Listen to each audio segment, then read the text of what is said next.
Hello and welcome to That British Homestead. My name's Nick, and today, I thought I'd talk you through the secret weeding habits of those who use deep mulch.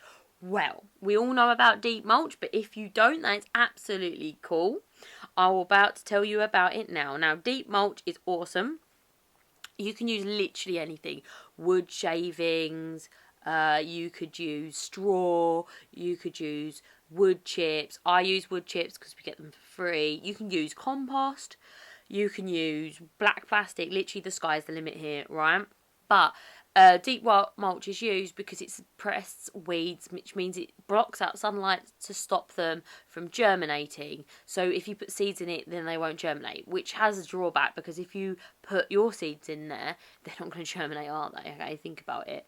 So, however, it is possible for some weeds to get through the mulch, and this is what I wanted to talk about today.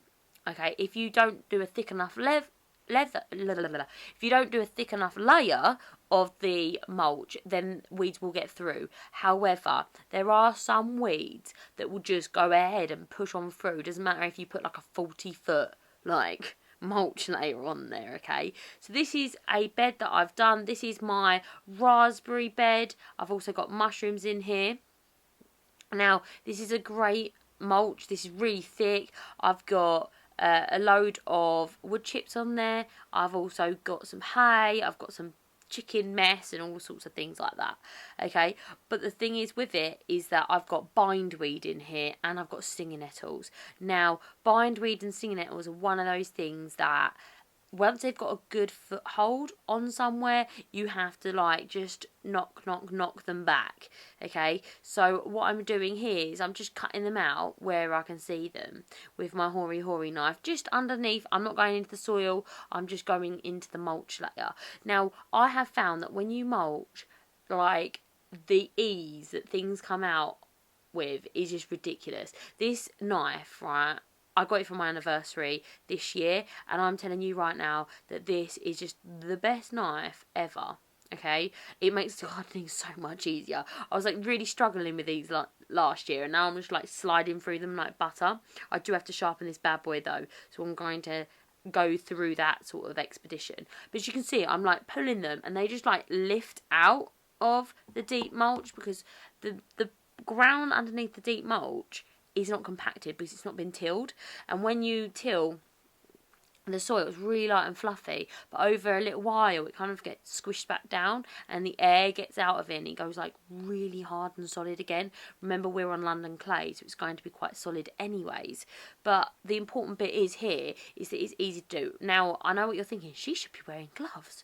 Yeah, I keep putting my gloves down and forgetting where I put them, so I just go ahead and use my sleeve of my hoodie, which is not as effective, and that's why my hands are always stung to death. All my hands are really stung up, so ideally you would go ahead and do that. So yeah, this bed's not too bad because I've just mulched it, but the perennial weeds are going to be bad even if you use deep mulch. Another thing that's really bad is woody plants like docks. I hate docks. Docks are the vein of my existence at the moment, but what I'm hoping is that the more I remove the docks, the less strong they're going to be, and there's not going to be as many dock seeds.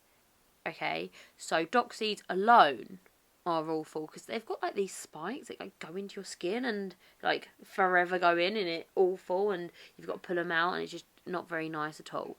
But when it comes to weeds, the more you weed, the less you get. So I'm going to go ahead and I spend about a day every week, an hour and a half maybe weeding a day.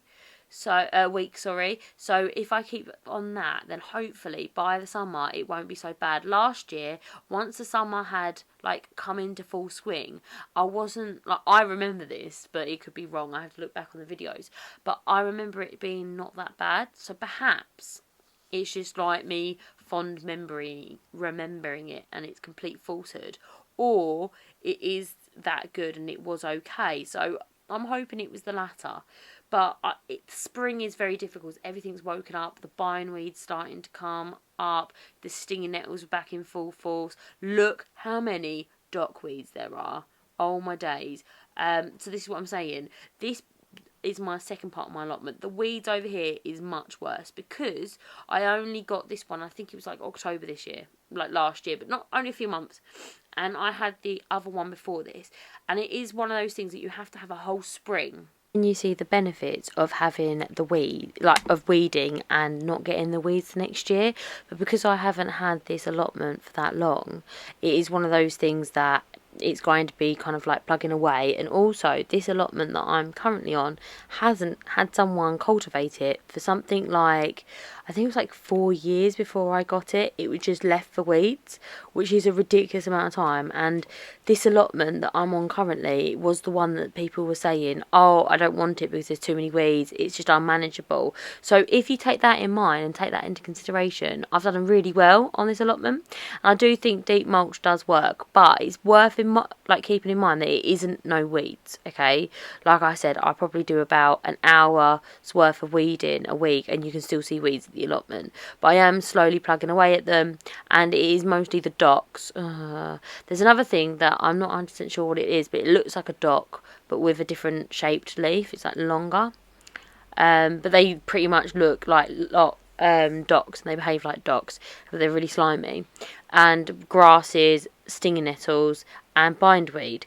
Now each section of my allotment has a different issue. This one obviously is the docks, which to be honest are okay to harvest. Like you just stick the hori knife in them and then you can go ahead and just pull them up. Grass as well, they're like quite deep rooted, so I just use the hori knife to like kind of saw or remove them. I'm not going to dig down and get the weeds out because like I said, we're no dig here, and it will be slowly over time.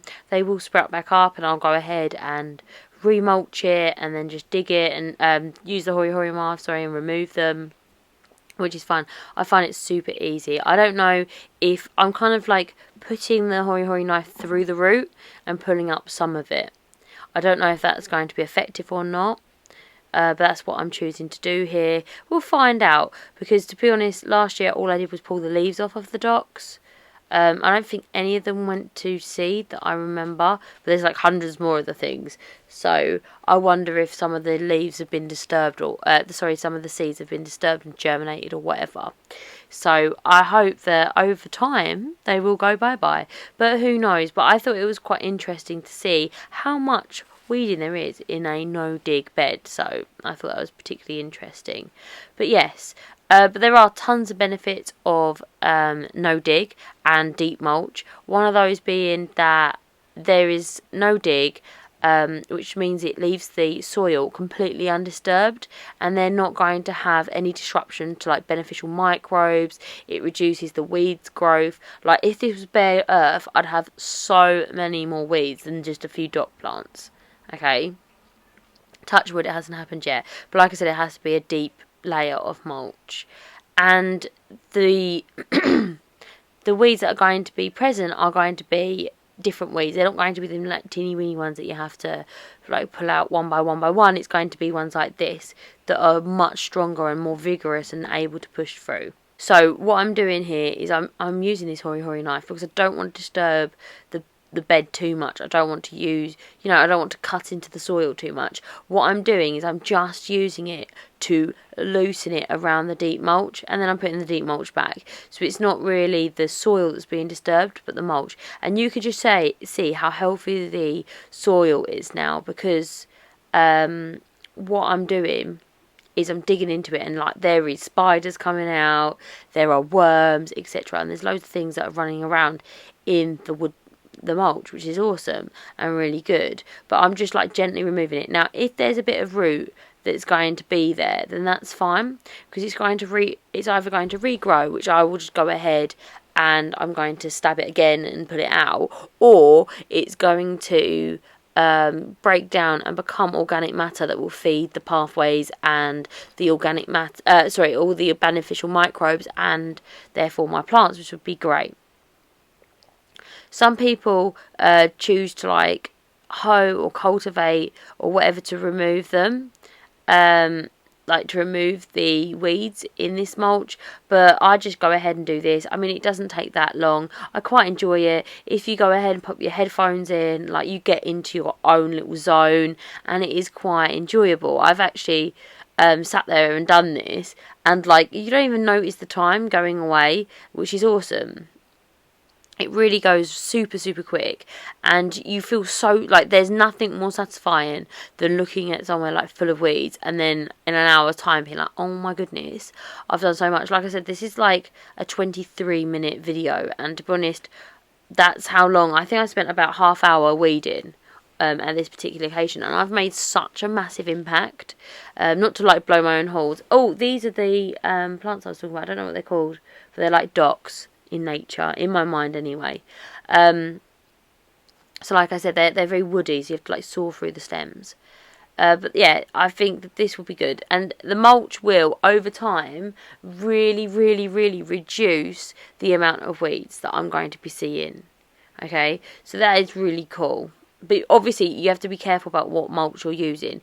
If you use a load of hay, then of course you're going to get loads of grafts. Okay, so it is one of those things that you need to be like, okay, I've used this mulch, I am prepared for grass seeds.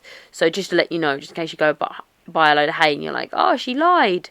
That is an issue. I see that in some of the hay that I've put down and started to sprout, and I just go ahead and pull them out. I don't mind. And I feed it all to my chickens, which make us have like really nice eggs. So I'm not too bothered by it. They love grass. But if you are, then that is something that you need to think about. I would like to start to experiment with just putting thicker amount of horse manure down and not using any, what's it called? Not newspaper, cardboard. But that's something I might experiment in the future. I've actually got enough cardboard again to do a bed. I'm very excited about it. So I think I'll be able to do my last bed, and I'd like to slowly convert it to just mostly horse manure and some of these wood chip beds, because I still swear by them. I still think they're awesome on the basis that they retain so much water, which is a massive benefit of these beds. So the big issue with weeds in the bed is that they take up loads of nutrients, water and sunlight, which is bad. They also harbour pests like slugs. You find so many slugs in a bed that's full of weeds, and if they don't have anywhere to hide, because obviously they're going to be picked off one by the birds and things that we encourage into the allotment. But if they don't have that to like hide under, then they can't eat your plants, can they? And this time of year, spring, is very, very important to not have slugs, because your plants are so small and tiny. So if you have loads of slugs in the garden, they can plough through your tiny little seedlings in like overnight. So you come back and you're like, where are all my seedlings? Why don't I had a whole bed of carrots here and they're not sprouting? And it might be because the slugs come and like nummy the whole lot, which is like a right pain if that happens. So it's important that you reduce pest damage. Diseases as well. I know that some things, I think docks are one of them, that get powdery mildew, and then they pass it on to your plants, which is frustrating and annoying. If they're particularly vulnerable to it, it could speed up getting powdery mildew into your garden. I think plantain are one of the plants as well that gets powdery mildew, etc. So it's important to remove them so that you don't have any diseases being spread within your allotment patch, because we put too much time and effort into the allotment patches without having them being lost as well on top of that. I mean, we've got rabbits, we've got slugs, we've got snails, we've got birds. We don't need pests and more diseases that we're bringing in by not weeding, do we really? So I think it does help, and it does manage some of these weeds and all of the pressures that we have. It also increases, like I said, biodiversity, which I think is important. I used to hate spiders, and if you hate spiders, then maybe wood chip is not the best for you, because I'm telling you, like, when you walk across the wood chip, you can see them all scuttling away, which is lovely, because spiders mean that they're actively hunting stuff that's going to damage the plants, etc., and that, which is very, very exciting. But it also leads to, like, I didn't really like spiders. Now I just like, whatever. Like, there's a spider like a centimetre away from my hand, I'm okay with it. But it is like a gentle, slow journey from that. And I think it's really important that, once again, I know I keep going on about this, but it does conserve water within the soil, which is so important if you have a dry season, which we did last year.